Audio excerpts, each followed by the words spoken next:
Apa khabar rider semua? Ramai menghadapi masalah tiada parking berbumbung di rumah atau di tempat kerja. Ini sebabkan motosikal kita berpanas dan berhujan sepanjang hari. Dan akhirnya merosakkan motosikal kita. Jadi antara cara yang mudah untuk mengatasi masalah ini adalah dengan menggunakan selimut motor. Hari ini saya nak memperkenalkan satu selimut motor yang dizain khusus supaya mudah digunakan bukan sahaja di rumah tetapi di mana sahaja. Saya memperkenalkan selimut motor Sparrow atau lebih tepat lagi selimut motor Spara PI31.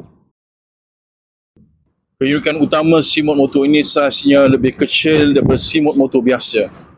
Dia tidak menutupi seluruh motor tetapi hanya menutupi sebahagian daripada motosikal. Bahagian depan dia hanya menutupi sebahagian daripada fender depan dan bahagian belakang dia menutupi sehingga ke fender belakang. Dan bahagian sisi selimut motor ini hanya menutupi sebahagian daripada motosikal. Sebab itu dinamakan selimut motor Sparrow atau lebih tepat lagi selimut motor Spara PI31.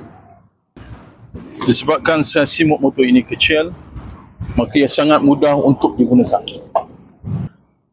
Hanya perlu sangkutkan di bahagian depan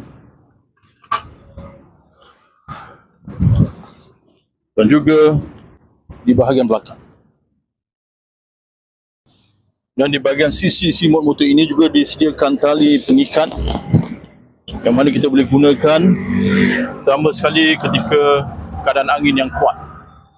Dengan saiz yang kecil, selimut motor ini sangat mudah untuk digunakan.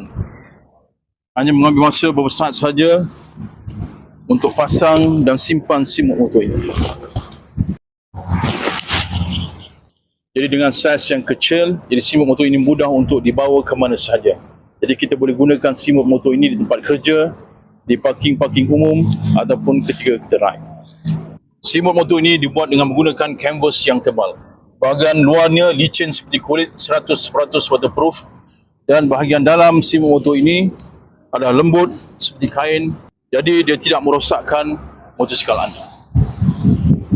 Selain daripada itu, disebabkan selimut motor ini tidak menutupi seluruh motor, maka dia memberikan lebih pengudaraan ketika kita gunakan di waktu panas.